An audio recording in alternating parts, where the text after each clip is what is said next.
সন্ধ্যাবেলায় যদি 3 বার পরে সকাল পর্যন্ত প্রোটেক্টেড। সুবহানাল্লাহ পড়ে। দোয়াটা কি? দোয়াটা হচ্ছে বিসমিল্লাহিল্লাযী লা ইয়াদুররু মা'a ইসমিহি শাইউন ফিল আরদি ওয়ালা ফিস সামাই ওয়া হুয়াস সামিউল আলীম। ছোট না? অনেক ছোট, মুখস্থ করবেন। বিসমিল্লাহিল্লাযী লা ইয়াদুররু মা'a ইসমিহি শাইউন ফিল আরদি ওয়ালা ফিস সামা।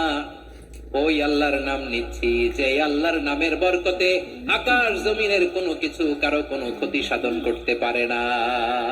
তিনি সর্বশ্রোতা, সর্বজ্ঞ। সুবহানাল্লাহ পড়েন। পড়বেন এই দোয়াটা, বিসমিল্লাহিল্লাযী লা ইয়াদুররু মা'a ইসমিহি শাইউন ফিল আরদি ওয়ালা ফিস সামাই ওয়া হুয়াস সামিউল আলীম। ফজরের পরে 3 বার, মাগরিবের পরে 3 বার যদি কেউ পড়ে প্রোটেক্টেড, যে কোনো হঠাৎ বিপদ থেকে প্রোটেক্টেড। প্রোটেক্ট করেন কে? ওই আল্লাহর নাম নিচ্ছি যে আল্লাহর নামের ওসিলায় আকাশ জমিনের কোনো কিছু কোনো ক্ষতি করতে পারে না। সুবহানাল্লাহ পড়েন। আচ্ছা, এবার আমাদের জীবনে দুশ্চিন্তা আছে না নাই বলেন?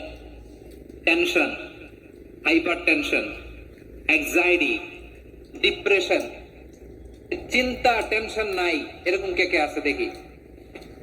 হাত তোলেন। ওই যে হাত তুলছে এক আল্লাহর ওলি। ওই যে টেনশন নাই তোমার, মাশাআল্লাহ। ও না বুঝে তুলছে, ঝোঁকের চোটে, জোশের ঠেলায় ধাক্কায় তুলে ফেলছে। সবার জীবনে টেনশন আছে না নাই?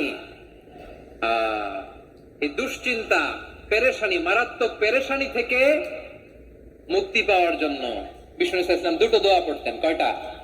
অনেকগুলো পড়তেন। স্পেশাল 2টো দোয়া আজকে আপনাদের শেখায়া যাবো। শুনবেন না? কষ্ট হচ্ছে? সংক্ষিপ্ত মোনাজাত দিয়ে দেই। ওরে আল্লাহ, আমি তো 9:30 ক্রস করে ফেলছি মাসুদ ভাই, খেয়াল করি নাই। আরো কয়েক মিনিট। ঠিক আছে, ঠিক আছে। পেরেশানিতে পড়লে, টেনশনে পড়লে এই দোয়াটা, প্রিয় ভাইরা, বিষ্ণু ইসলাম যখন খুব বিপদে পড়তেন, দুশ্চিন্তা ওনাকে ঘিরে ধরতো, উনি পড়তেন ইয়া হাইয়্যু ইয়া কাইয়্যুম বিরহমাতিকা আস্তাগীথ। ইয়া হাইয়্যু ইয়া কাইয়্যুম বিরহমাতিকা আস্তাগীথ।